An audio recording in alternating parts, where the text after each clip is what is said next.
Dan RadioStyle, hope everybody out there is having themselves a great day. Neville Goddard has taught us some amazing things in the Awakened Imagination and the Search. It's an incredible book, and it's in his weekly reader, of course, is one of the greatest ways to get it. But he's really teaching us how to understand the power of our internal world. If you want to change anything in the external world, you have to do it from working inside ourselves. Now, the Search is the final chapter of this book. I read it once, I've read it a couple times really, and it has just left me kind of scratching my head a little bit. What I did is I grabbed one small part out of it. It's like 4 paragraphs. And these 4 paragraphs talk about specifically how we feel and the power of feelings and how feelings manifest. And it talks about them from a few interesting ways.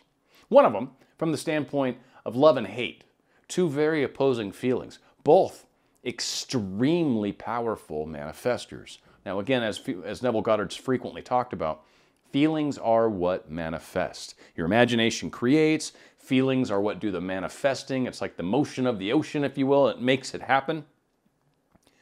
It is through these feelings that we do a powerful push, a powerful creation.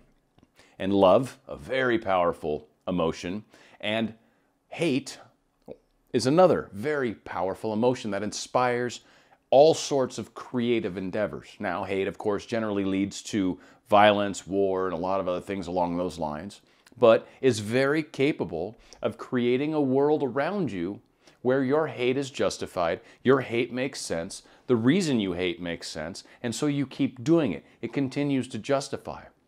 Now, again, the point Goddard keeps trying to make is that so many of us look to our outer world and try to do things because of it, try to make changes, try to adapt because of the outer world, not realizing that what was going on inside of me yesterday is what created this outer world. Now, if I've got thoughts inside of me that are being inspired by bad feelings or hurtful feelings, I'm going to inspire things in my outer world, or I'm going to put my filter on for pain and these sorts of things, and that's what I'll see in my environment. Now, to the contrary, if I feel more love, if I experience love, if I'm in tune with that emotion and feeling that, and that's the regular feeling, then that's what I'm going to manifest. More experiences that demonstrate the love, that show what's going on inside of me. The one thing that so many people have a hard time seeing or understanding is that how we're feeling creates thoughts. Now, I know feelings are creative, but I also feel like feelings also inspire thoughts frequently. Now, I didn't know all this when I first started learning manifestation. In fact, I was kind of under the auspice or the idea or the understanding that it's really better for me to try to get myself into a better feeling place a majority of the time. And what I've found through doing that is through generally feeling better. And I'm not talking about ignoring things. I'm talking about when things pop up, I deal with them and address them and look at them as I should and heal from it and change. And thusly, I don't have those experiences anymore. So I've learned that by changing things inside of myself, by looking at things differently, by not focusing on certain things, by focusing on what I'd like to experience, I actually cause a generally better feeling within myself.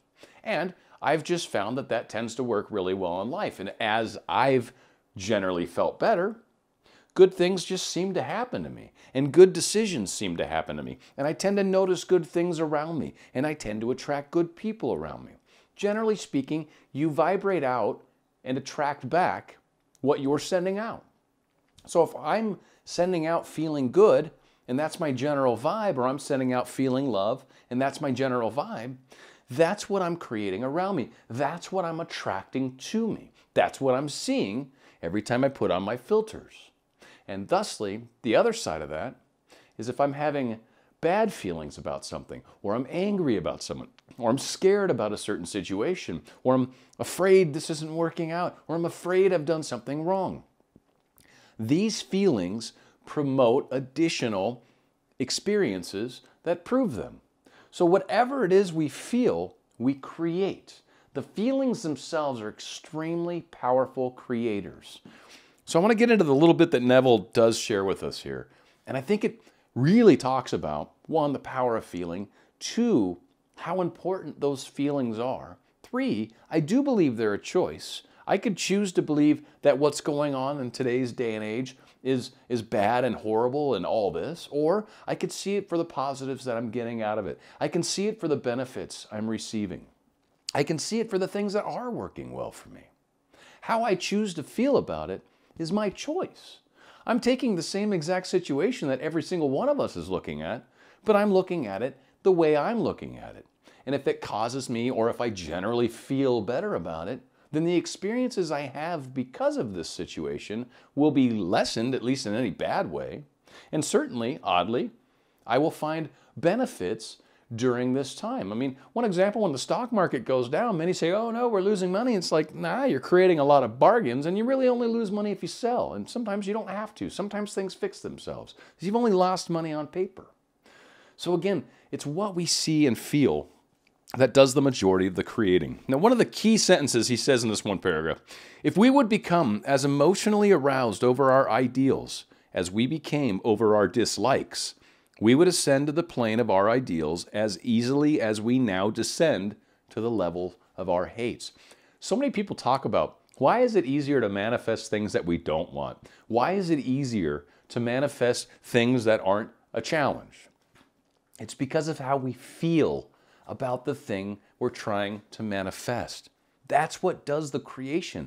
When you don't feel natural, as Goddard talks about it, when you don't feel like it's possible, when you feel like it's difficult, a challenge, exhausting, tiring, that is your experience. And if maybe the only way for you to experience that is to deny you the thing that you're trying to create, then that's what the universe is going to do.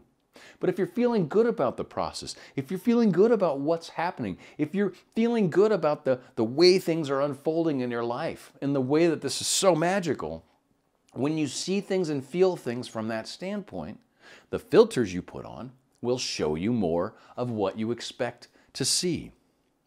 Love and hate have a magical transforming power, and we grow through their exercise into the likeness of what we contemplate. By intensity of hatred, we create in ourselves the character we imagine in our enemies. Qualities die for want of attention. So the unlovely states might best be rubbed out by imagining beauty for ashes and joy for mourning. Isaiah 61:3. Rather than by direct attacks on the state from which we would be free. Whatsoever things are lovely and of good rapport, think on these things. Philippians 4, verse 8. For we become that which we are in rapport. Again, what we are in vibration to, what we agree with, what we feel, what we accept as normal, what we accept that we're ready for, allowed to have, anything that we have enough self-worth for.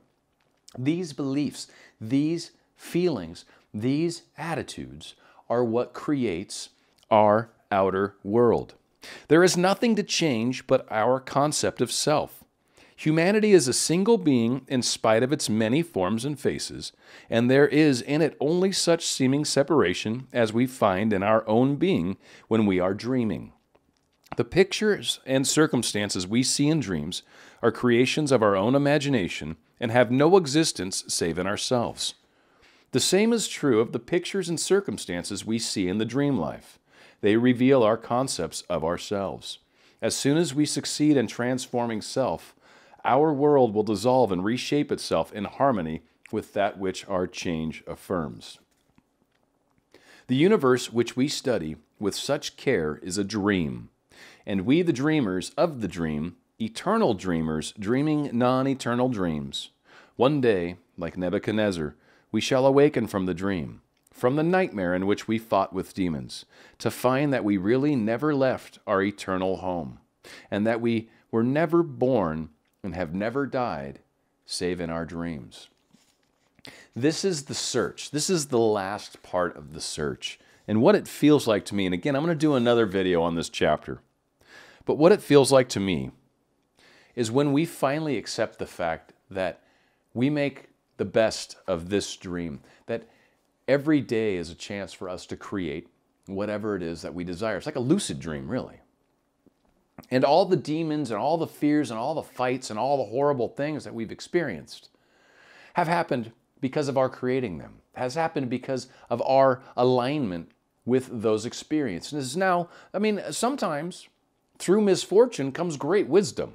So do I look at the fact that I've experienced misfortune as a bad thing? No. I've walked through a lot of situations that I created and I learned valuable lessons. Now, do I try not to make those lessons again? Yes. Do I do that by controlling what I think, what I say, what I do? Yes. Do I understand that certain things will work out for me when I do them? Yes. When I feel good, when I know that I'm heading in the direction I desire, when I realize that I have control over what is happening in my world. Not total control. There are definitely aspects of things that are going to happen to you that are going to be outside of what you think you have direct control of. This isn't an issue of trying to tightly grasp your hands around reality and force it to be the way you want. It's about understanding that reality is created by the lessons that we learn inside, by the growth that we accomplish from within, by the things that we realize about ourselves, by the levels that we climb internally as far as how great and wonderful and worthy we are as individuals.